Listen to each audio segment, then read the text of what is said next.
Inside the Birds is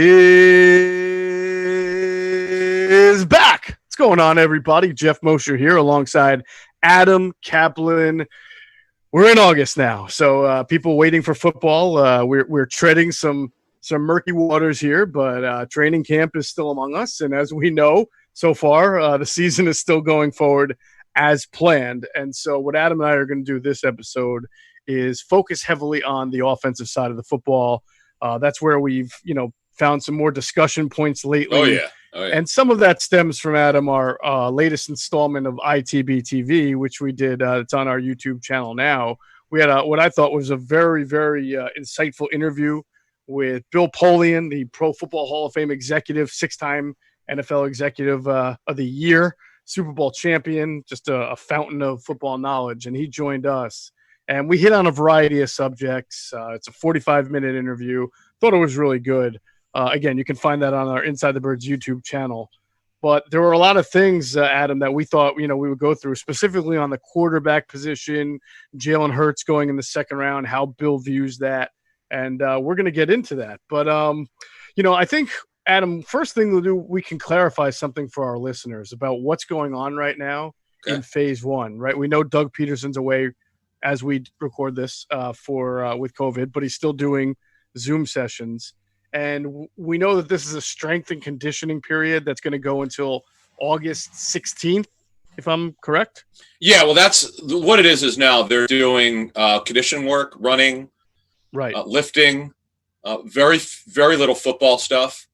But whatever football stuff is being on the field, whatever it is, at least they have something. But as people are listening to us Thursday morning on their way to work, whether you're at home, the good thing is that they're there.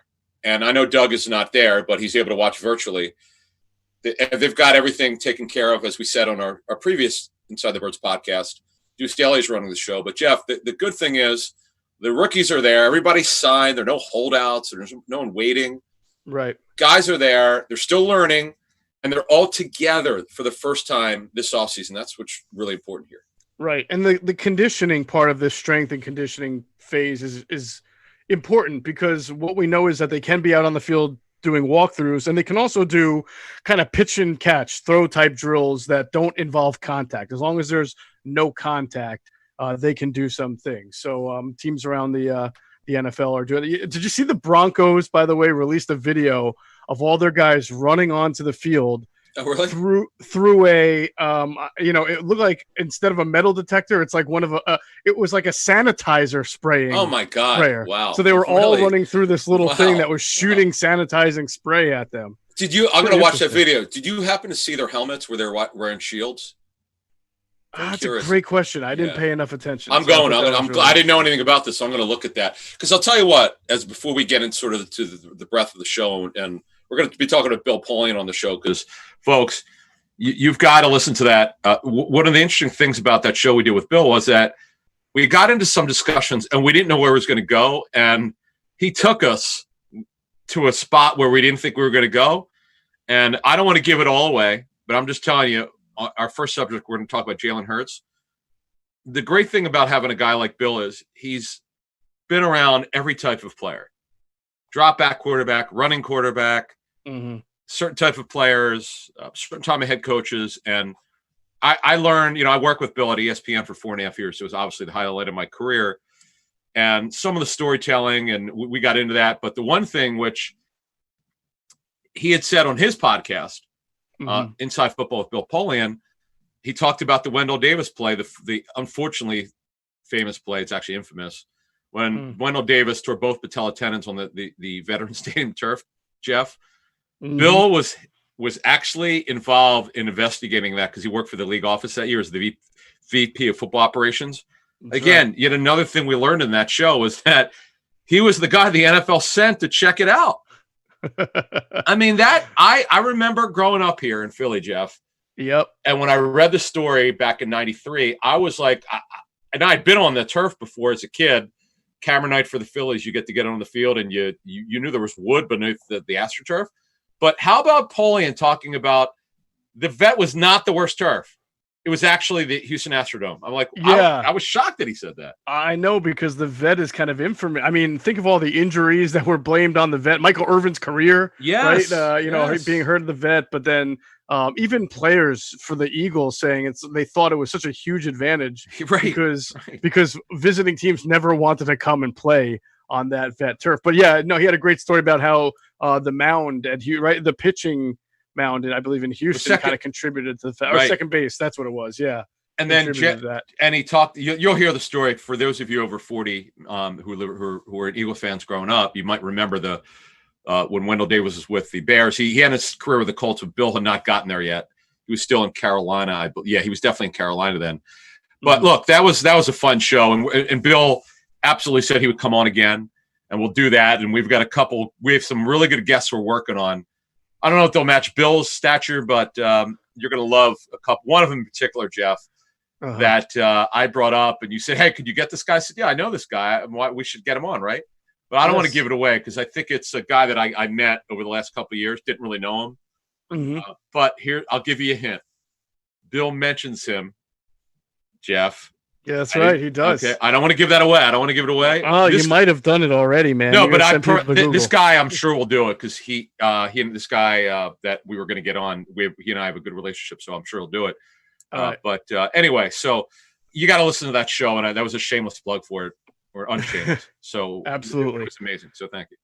So one of the things we talked about with Bill, you and I, is Jalen Hurts and him going second, and the idea of drafting a dual threat quarterback in the second round, who's probably, or in our words, definitely not going to be a backup quarterback in this year. You know, when you're a second round pick, you're on a 4-year deal.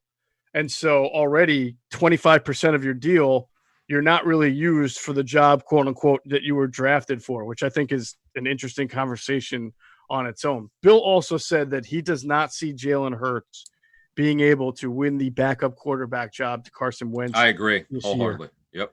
And we've talked about that. I mean, that's a reason why Nate Sudfeld is brought back. And it's a reason that, you know, maybe Howie's not done. I mean, I have no idea if he's still considering and bringing another quarterback at him. Maybe you have info. No, I haven't heard that. I Josh McCown. I mean, unless somebody gets hurt, I don't see him coming back. Nate Sudfeld's only owed $2 million, fully guaranteed. Kyle Oleta's the fourth quarterback. Obviously, he won't be on the roster in the fall, but he could be on the practice squad. But the Jalen Hurts stuff is interesting because, Geoff, I asked the question.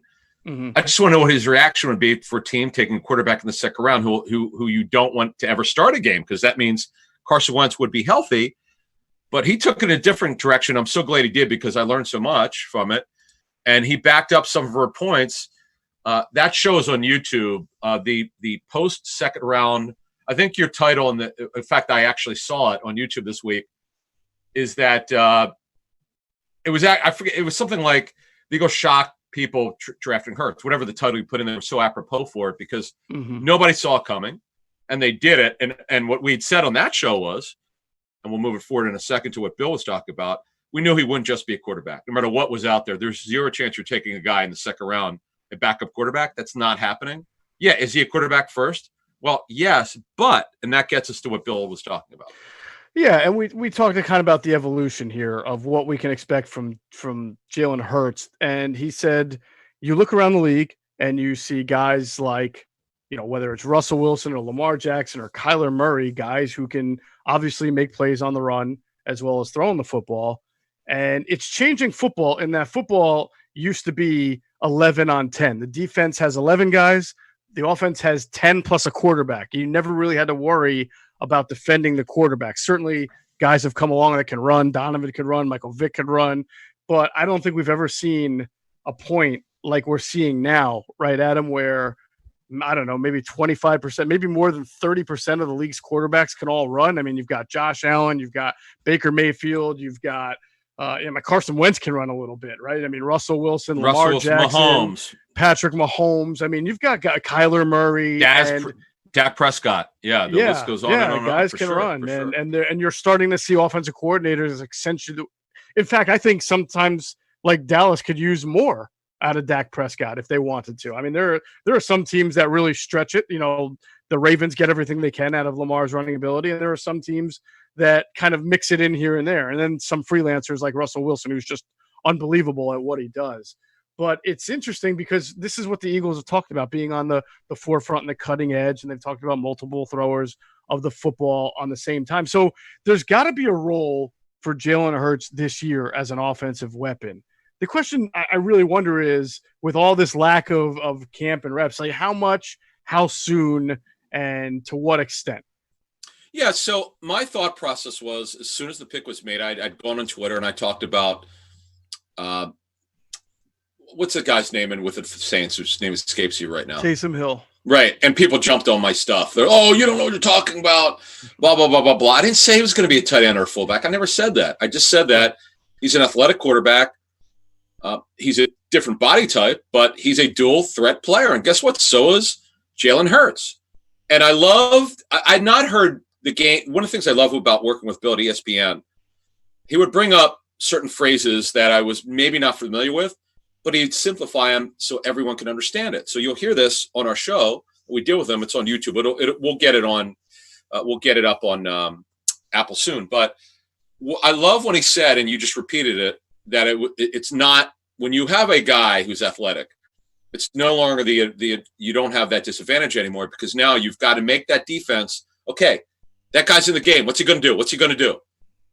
Or if you use them in the red zone, Bill brings up Jim Kelly, which I didn't see. I know the Bills, but don't know him as closely as obviously Bill would know him. Right. And they use Kelly in inside the 5 on some read option stuff and whatever they did to, and he goes, look, we did it, and people are like, oh, you can't do that, you'll get him beat up. Bill said the plays were designed so well, he never got touched.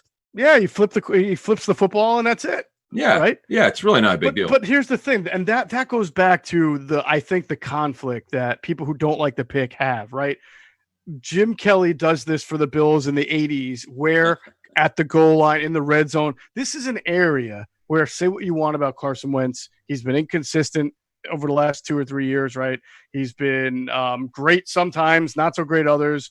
The one thing you can say he has consistently performed high level at, no matter whether he's slumping or not, is in the red zone. Yes. He is a fantastic red zone quarterback. And, oh, by the way, he's got good mobility himself as well. So the question is, are you robbing Peter just to pay Paul here? Are you bringing Carson out of the game just to get Jalen Hurts in because you're given a different look when you've already been very successful in what you do offensively? They were the 3rd best red zone offense last year, Adam. Yeah, I mean, look, they've been a terrific red zone offense for the most part since Carson was drafted in 2016. But when you put in someone who can move inside the 5-yard line, you're giving the defensive coordinator something to think about, and that is certainly an advantage. Now, I agree with your assessment. Quite frankly, Wentz should never come off the field. However, and this is what Polian talks about, and I think fair point, if he's able to understand and process what he's been given, then you know what? You could sprinkle him in every 3-4 weeks for 2 to 3 plays a game. Now, by the way, it doesn't have to be there. I'm old enough to remember when Randall would come in on 3rd down in 1986 when Jaws was the starting quarterback. I know I've talked to Jaws about it before. He couldn't stand it. He's like, why are you taking me off the field? And it was just to get Randall Cunningham on the field, to get him used to being on the field, because he was going to be the starter the next season. And he was. Mm-hmm. But when you look at it, I get your point about it. You don't need to force it, but you have to have it's kind of like a relief pitcher. You have to have a feel for it. Okay, is now the time to do it? Like, not that Philly special is anything like this, right, but there's a time to do everything. Mm-hmm. And I'm not against it, but you said in passing, and this is not a traditional 2nd-round pick. That was my issue with it, and I couldn't wrap my hands around it, other than I kind of knew what was going to happen. I knew where this was headed, mm-hmm, but I was brought up in the game that 2nd-round picks must be starters at some point within 4 years. There's no questions about it. That's the way it has to happen, with an asterisk. Polian talks about it, Geoff, as you mentioned. Next year, their hope is that he'll be the number 2 quarterback. He should be. That's again. Now the other thing is, if there's a vaccine, And if we could have a normal offseason, then he's going to be in May, actually April 15th. It's usually around April 15th. And then the light work. And then in May, you get the real work with everyone. Mm-hmm. So if he could get on the field, it's really going to help his maturation process to have his first normal offseason. But right now, Jeff and I will be checking into this, kind of where he's at from our sources.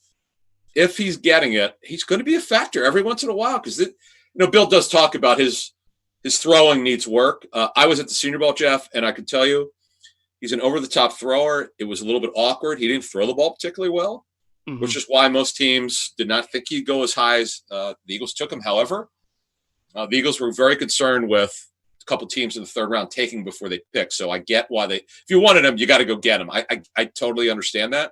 That is the rule of quarterbacks, yes. Yeah. Yeah, but that's the usually thing. Starting quarterbacks. That's it. Thank you. You stole the words right out of my mouth. Let's move on to your next point. Well, I mean, I think it folds in because I'm trying to figure out what they can do with him this year, knowing that it's a little bit of it's not a lost year. I mean, they're practicing. They're going to have a year. Yeah, hopefully, as long as there's football, there'll be a year and he'll get his reps in. But again, sure. Nate Sudfeld is your backup quarterback, and he's going to get whatever reps remain that Carson doesn't get, which means Jalen Hurts is going to run the look team, right? I mean, he's going to do the opponent. Ooh, that will help. I'll tell you what, Jeff. Okay, well, it's going to help him prepare for those Kyler Murrays. That's exactly it. Yeah, I remember. Oh God, who? I don't know. I'd have to ask them. I remember that I was talking to them over the years about some who would play the look team. It wasn't always the third string. It might have been. It just depended on what they wanted him to be that week. It could have been if they wanted a statue quarterback, right. It might have been Sudfeld. If they wanted the athletic quarterback, it could have been whoever. Greg Ward, right? That's a good point. Right, I just don't remember now, but we'll check into that. I do remember it was Greg Ward that played Dak Prescott a couple of times. Okay, but it's fascinating. It really is. This is a non-traditional second-round pick. The Eagles have to answer for it. By his fourth season, Jeff, if it goes well. My thinking would be by October, that late October deadline, it's fourth season, mm-hmm. See if you can move him, flip him for a first round pick. If he winds up starting a couple games, he looks great, and with his ability, he's a good kid. You know what? Who says they can't get a first round pick? But then again, that's pie in the sky right now. Right now, they have a guy they have to figure out how they're going to use him. Yeah, one thing that I have trouble wrapping my head around when it comes to their future with Jalen Hurts. And then the way it's compared to the Taysom Hill situation is that the Saints have kind of talked out of both sides of the mouth because Sean Payton has said, hey, Taysom Hill could be our quarterback. For the future, but every time that Drew Brees is out or, whenever they have to add to their quarterback position, they bring in a quote true quarterback. They went from Teddy Bridgewater and then he went. And then this year they signed Jameis Winston. You would have thought this is the year that Taysom Hill would at least be the backup quarterback because of how they talk about him, but then they go and sign Winston. Right. And that's because maybe Taysom Hill is a better athlete than a quarterback. I think what Jalen Hurts has to prove, and people may look at his college career and say, well, that's already been proven. He's a better quarterback than athlete. He just happens to be a good athlete. We'll see if that's the case. It's interesting with Jameis Winston is he's a traditional drop-back quarterback. He's not an athlete at all.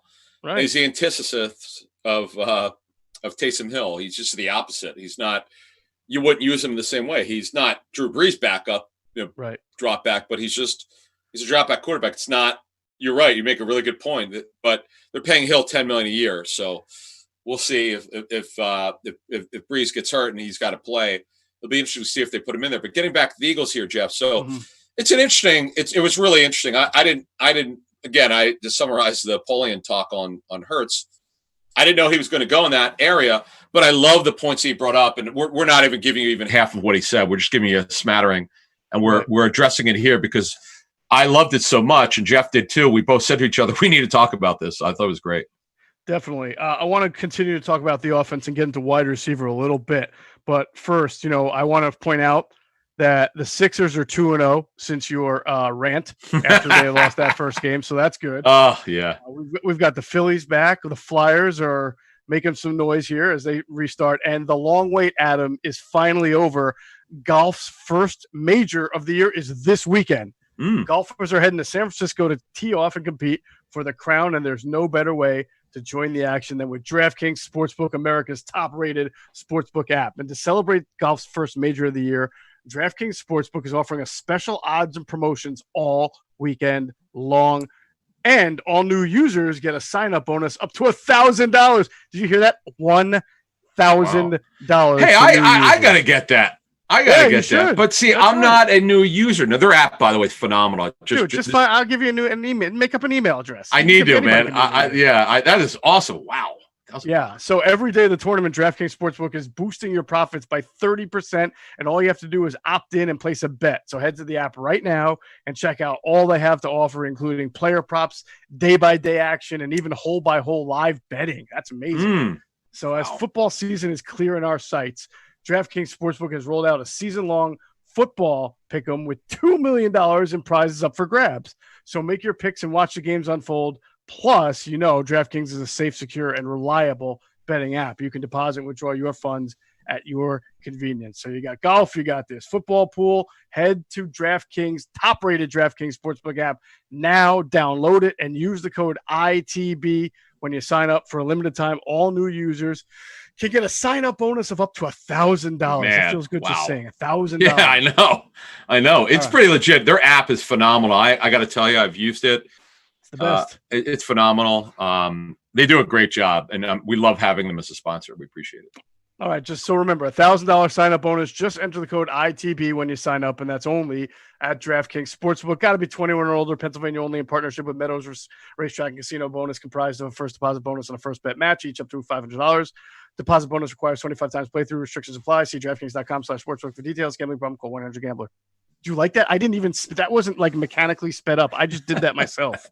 Pretty good, huh? Nice job. Nice. Like one the Micro Machines guy. One of these things – I know. One of these days I'm going to take over the reads to help you out a little bit so you don't get out of breath. No problem.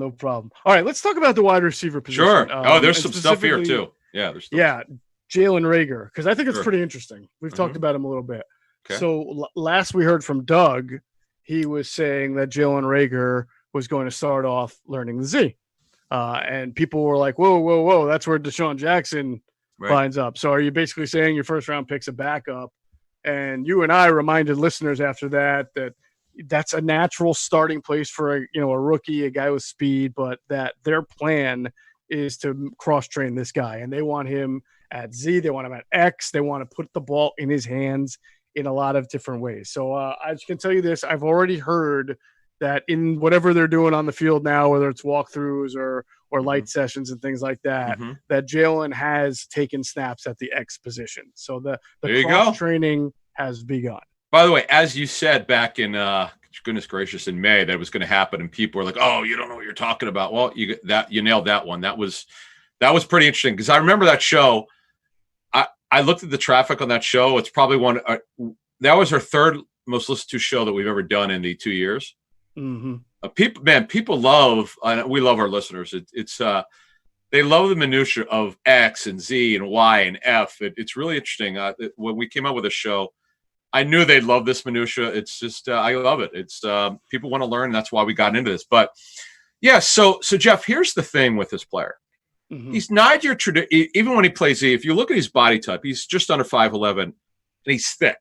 He's not built like your traditional Z is a move guy who's 5'8", 9, 10, 11, usually on the thin side, but can run, but not built like Jalen, who's 195, 200 and jacked. You just don't find guys like him. And that's why, by the way, I'm pretty certain that's why they think he could play X. Just because, cross-training is one thing, but the X position is typically a certain body type. They're usually taller, but what we're learning is with this kid, he's very, very unique. He's a very, very unique player and a body type. And I look forward to seeing how he does once the pads go on. I think it's August 16th. But it's good. I think they're doing this the right way. And let's get to let me bring this up. By the way, to extend on your point, Jeremy Maclin was the X receiver for Andy Reid when they had Jeremy at X and Deshaun Jackson at Z and Jason Avant as your slot receiver. Maclin was 5'11", 200, 205. 6 feet even. Yeah. Yeah. So that's basically Jalen is 5'11", 200, something in that neighborhood. So we're not talking about a whole different physique. I mean, they're built like the same kind of player. And you may know this better than me. What are Tyreek Hill's dimensions? Because I'm pretty sure for Andy 5, Reid, he's smaller, but he's he's so so unbelievably fast, and they don't, and he is strong, right? But the way that they use him, see, the Z position is sort of changed over the years. It's definitely a moving position, and that compared to the X, which is almost not always stationary, but it pretty much is. It's it's farther down on the line. Right. But when you look at the way that Peterson and their coaches use these positions, it's definitely to the personnel that they have. So before we move on to another subject, I also think that they're going to use him as a package player. He's going to line up probably. It might be as a wildcat quarterback, or maybe it's a jet sweep or an end around, or he's even a running back. They might have he and Sanders in the backfield. Whatever it is, Geoff, this kid is so gifted. And from what I understand, in their virtual sessions, he did real well with retention, which is very important, right? Now. He was not what scouts call a high rep guy, which means high rep guys mean you're going to need to keep being taught. Okay, you need to take more reps. He's not so far. Again, he wasn't even on the field in the offseason, so you don't want to go overboard on it. But that's a good sign that his retention was pretty good. And I cannot wait to see what they do with this kid, because they've really not had anyone like him. Maybe you know better. I just can't remember anyone like him at receiver for the Eagles. That's a really good point. I'm trying to think of the last time the Eagles had a receiver that they used. All right, to be honest with you, in 2017, Aguilar would probably be the best example. He played a lot outside, played a little slot, and he also did in the playoffs. You remember some of those wing counters that he ran? I love that. And and they flipped the ball. But it wasn't nearly as much as what they probably can do with Jalen. Over time, folks, and this is good for fantasy, he's going to have such a detailed, nuanced role. He won't be your traditional Z or traditional X. They're going to use him in so many different ways. And the great thing is they've got this think tank, as one person explained to me. They've got Press Taylor, Peterson, Scangarello, Deuce, Stoutland, Aaron Moorhead, who's a guy who played in the league, who I talked to a coach who worked with him at Vanderbilt. Real deep thinker, smart guy. The great thing is you've got a lot of smart people who see the vision for this kid. Geoff, is going to be very, very interesting over time. It's not just this season, because it's never about one season with a rookie. It's about the totality of his career. You hope he's a 7-8 year player. And I feel real strongly about the kid in terms of what he could possibly be. But to be honest with you, some of it's up to him, and working hard, and everything we've heard so far is good. Yeah. But we got to see over time, how does he work? What does he do week to week? How does he look and all that? So we'll see what happens. Yeah. And by the way, I keep thinking of Deebo Samuel last year. I mean, even though Jalen's more some of that, he was used in that kind of way. And plus you have Rich Scangarello here. We'll talk about that in a second. Yep. But I just keep thinking about the season opener and who is going to be ready to play that X position. Is it going to be Jalen? Will he be? I mean, Deshaun, if he's healthy, is going to be Z. Yeah. You have said, and you feel like your estimated guess is how you put it. Your best guess, right? Look, that Alshon will not start the year, correct, on PUP. Yeah. Correct. Doesn't mean he's going to play. He's just not going to start on PUP. Let me just move this forward. So this is the way I think as we speak Thursday morning at 6 a.m. Eastern. If you're listening to us right when it's dropped, barring a setback. Now again, he hasn't practiced yet, so he's on PUP. First of all, I have no idea when he's going to come off of it. But let's say, for argument's sake, in 2 weeks he comes off of it, or 3 weeks. Again, I didn't say he's going to be ready week 1. Whenever he comes back, it could be September. He gets early. He starts practicing September, and before September ends, he gets on the field. He starts playing. I have no idea, because they don't. I don't think they know yet. But everything I've heard since the middle of June suggests that he will not be on reserve PUP, which means he has to miss the first 6 weeks unless he has a setback, which certainly could happen with this type of surgery. Sure. Or he's not good enough physical shape. Now, if you believe those pictures of Alshon that were on Instagram, he looked like an Adonis. I mean, he looked great. I mean, he obviously... Everybody always looks great in their workout videos, I get man. It. Right, I get it. Ben Simmons looks like Steph Curry in his workout videos, right? He's just knocking down three after three. Don't start. Don't get me started. Sorry, I had to take it there. You had to. But we'll see. But everything that I've heard would suggest that he's going to help them before the 6 weeks. Okay, but still, let's go back to the season opener, right? Okay. So let's assume he's not ready. It's an important spot. The X is a huge spot. Deshaun is not a volume receiver. Here's the way you're right. You're absolutely right. Here's the way I see it. Reagor. Now let's get to JJ Arcega-Whiteside. We haven't talked about in weeks. He's healthy. He's ready to go. This guy is not a Z. I don't care what they say. He's not a Z. Okay, he's a big-bodied, 6'2" even receiver that can go get the football. He was supposed to be Alshon's. He was drafted to be Alshon's replacement. Obviously, they didn't know they'd be drafting Jalen Reagor a year ago. Now Reagor. Now listen, if JJ Arcega-Whiteside blows it up, he shows he got 40 catches this season. Not that that's a great number, but they start seeing like, okay, this is what we thought we were getting, and he winds up being their future X. Reagor's the Z, future Z. They'll figure out where Hightower plays. We need to work on that, Geoff, where they're going to line him up, and Watkins, if he makes it, if one of these guys makes it. I still think – I know Hightower could play the slot.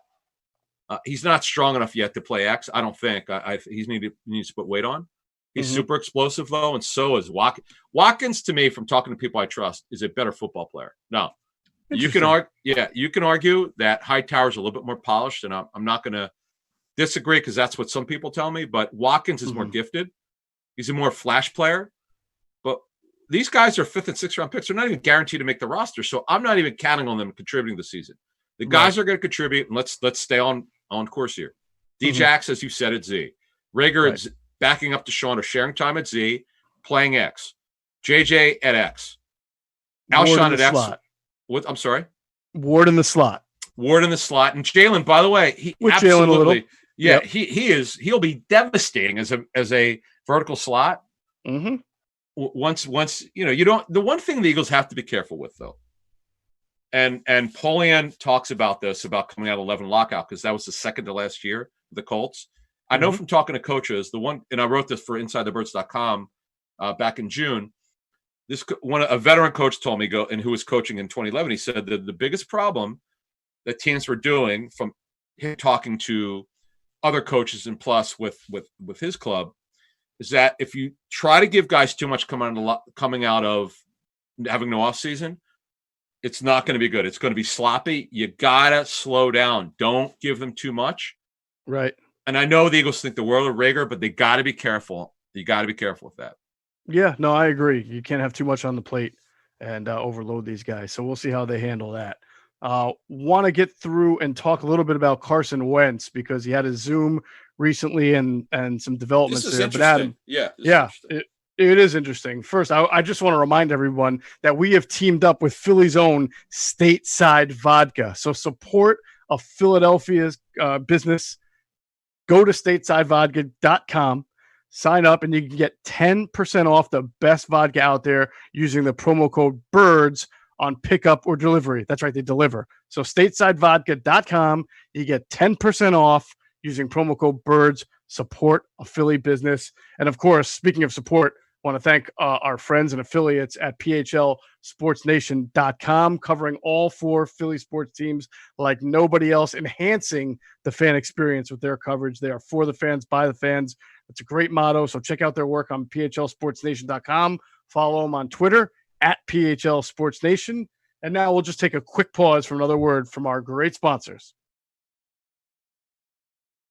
All right, Adam, some really interesting stuff, I thought, last week in the last few days with Carson Wentz, the offense, and as we mentioned before, Rich Scangarello's addition to it, because Deuce Staley mentioned it in his Zoom session, and you and I have talked about changes in the offense, and Doug, as he does, tries to it's not going to be that much. They don't like it, yeah, and just one thing I want to add to that, and Chip Kelly was like this. Oh, my God, was Chip like this?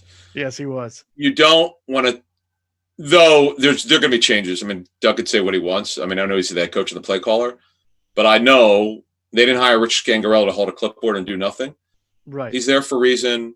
Aaron Moorhead's in there for a reason. What multiple coaches told me over the years about Doug, he loves idea guys. That is the phrase that pays. He loves guys who will come up with their own ideas that they don't need to be told, hey, here's something that I want to do. He wants them to come to him, say, let's do this. And he generally will say yes, unless he doesn't think it's going to work.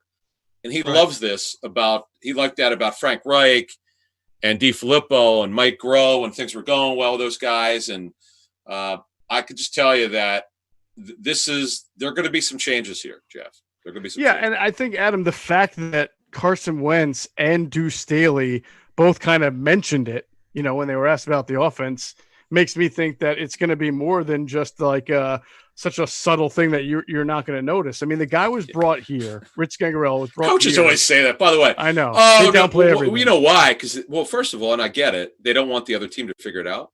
Sure. Because if they know that they're going to be making some certain specific changes that maybe some of the reporters would write it at if they see it at training camp, he's not going to want to confirm that. So I get it. Yeah, and so this is we know that Rich Scangarello, who is a Kyle Shanahan disciple, was brought here to do those bootlegs, those misdirections, and getting the plays that get the quarterback outside the pocket, and then also get the playmakers in space using misdirection or pulling and trapping, all sorts of different offensive line schemes that they can do to do that. And I'm excited about it because I really do think even if it only influences 3 to 5 plays a game, I mean, those can make the biggest difference in the world. I mean, I really think that the Eagles have the type of playmakers with Miles Sanders and with Jalen Reagor and with Deshaun and Zach Ertz. See, this is the guy, Adam, who I think might be the biggest beneficiary of some of these scheme changes in this misdirection because he gets knocked, Zach Ertz, for not creating enough yards after catch. But we've talked about this offense and how condensed it's been. It's not like he's ever catching the ball and there aren't 3 guys around him because he's Zach Ertz. And last few years, there really haven't been that many other people. Well, you knew where it was going. You knew where the ball was going. Yeah. And that's why Zach has so many targets because he's so reliable and he's such an incredible route runner. Look, Brent Celek, before he became a blocking tight end, which I never thought he could do because when he was drafted, he couldn't really block that well, as we know. And then he became a really good blocker, what they call a positional blocker. But I remember Zach telling me the thing that he learned from Brent was his incredible route running. And there's certain nuances that you have. And Zach learned them. And Zach became a terrific route runner. That's if you queried 32 tight end coaches, I bet if they watched Zach's tape versus the 31 tight ends, Zach's probably a top 3 route runner. Because he's not. I don't think Zach runs, as Greg Cosell told us. He thought that Dallas Goedert's a better athlete. Now you could argue that he's not, or he is. It's your point of view. But Zach's ability to get open is why he's a great football player. He has a knack, and this is why he's been paid a lot of money, and why the Eagles have clearly shown they want to extend his contract. Guys who are so reliable are very, very important. And when you look at all these new coaches and the role changes with obviously Press Taylor, he is the one constant. You make a great point. And I've seen the boots and so the misdirection stuff. And you always see Zach, and they've done it with Zach before, like Wentz will roll out and he finds him. Mm-hmm. I wonder with Scangarello in here, as you were talking about, because he's worked with Kyle before, and he also Rich was actually a college OC at Wagner with spread concepts. Mm-hmm. I'm interested to see what he brings in here. What's different? And they've got the kid Andrew Briner, who was also called plays in college. Yep. I'm really interested to see, Geoff, what they'll bring there here that's different. I am too, and I'm going to read this Carson Wentz quote in case a lot of our listeners haven't heard it yet. But he was asked about Scangarello and some of the changes that we might see, and he said, "quote I think some things will look a little different. I'm really excited about it, and I think it will really complement what we are as an offense, who we are identity-wise. I think coaches really have a good grasp of who we are and how we can get the most out of me and out of the rest of the supporting cast," end quote. And, I think that's really interesting because you and I know, and a lot of people who watch Carson Wentz know that he's probably at his best when he is outside the pocket. Not saying he's not a good pocket quarterback, but how often are we just left mesmerized by a play that he made either on his own or even by design to get out of the pocket? Last year, you go back to December, right? You remember when he had that play I want to say it was to Josh Perkins, right? Against the Giants, maybe when he rolled right and threw all the way downfield. Oh my God. That was. And then of course the Miles Sanders touchdown where Sanders, he finds in the back corner of the end zone on his knees, which is not only a great catch, but it was also to see it.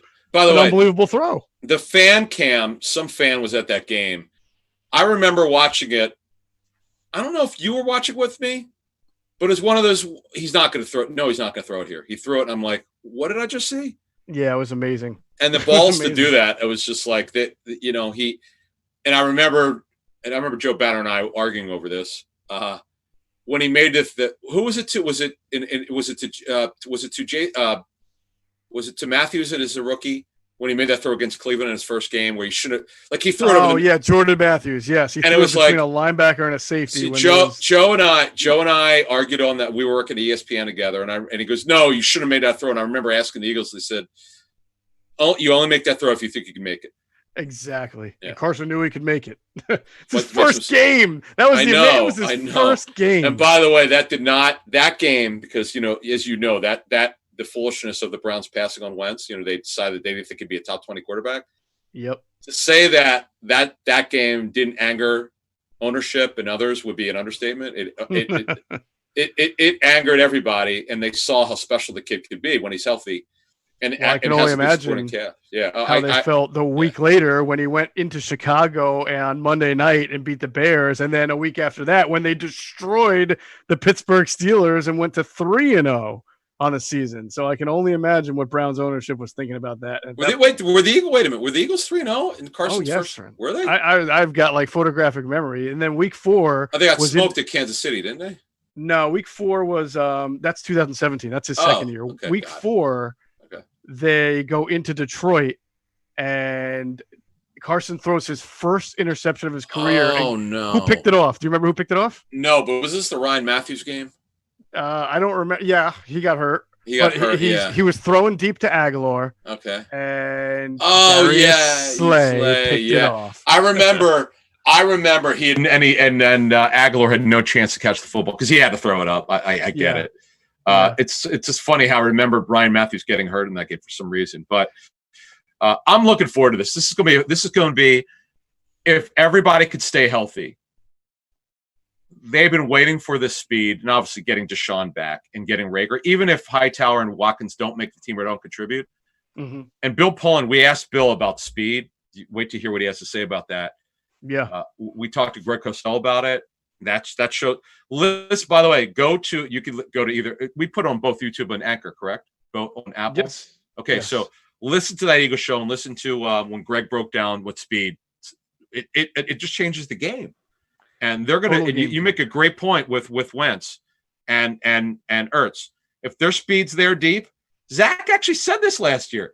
Mm-hmm. He said, "How are you going to cover us if Deshaun's deep?" And you saw in Week 1 against Washington with 2 50-yard plus touchdowns. This thing could be really good if the guys could stay on the field. Yeah, I do. The more I thought about this a lot over the last 24 hours. The more if Deshaun can at least play 13 games, if Deshaun can stay healthy, I got it for 12. Okay, that's good. And with what I think that they will do offensively, with Scangarello helping out, not complete wholesale changes, but the minor tweaks that you see in San Francisco that get guys in space. I do think Zach Ertz can have maybe one of the best years of his career, which is saying something. Yes, and by the way, Marty Ball's back. I forgot about Marty Morningweg. He's actually there too. Oh my God! He can. I love Marty. I can only imagine what he's bringing to the table. Right, but he did coach Michael Vick. He did, and Jeff Garcia. Correct. And Donovan and Steve Young. Joe Flacco. Right. Yep. Steve Young, who's a big time athlete at quarterback position. So. Having these guys input, it's going to be fascinating. I can't wait because we think we have an idea, but we really don't know because we're not coaching. Mm-hmm. So, but we know from covering football for so long, when you put so many guys with diverse backgrounds in there, this thing could be pretty fascinating this season. Certainly could be, and I look forward to you and I talking about it. I look forward to hoping that there really is a season. Come on, they're having a season. Yeah. Oh, I believe it. I'm just, I don't know what it's going to look like. And listen to Polian, by the way, into existence. Bill talks about that. He talks about what it might look. Yeah, it was a very interesting interview. I'll just say that much. It was great, but you don't know sometimes where you're going to go with stuff. It just you go by what the interviewee has to say, and it was really interesting. It really was. Definitely was. Make sure you check that out on our YouTube channel, Inside the Birds on YouTube. Also, you can find all of our football F4s that we do every day, Monday through Friday on 97.3 ESPN. That's going to do it for this episode of Inside the Birds, the leading podcast in Eagles Intel.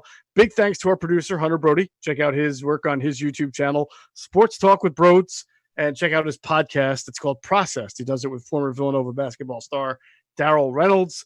And check out Hunter's work on Twitter at Broads81. As always, we thank you for flying with us inside the bird.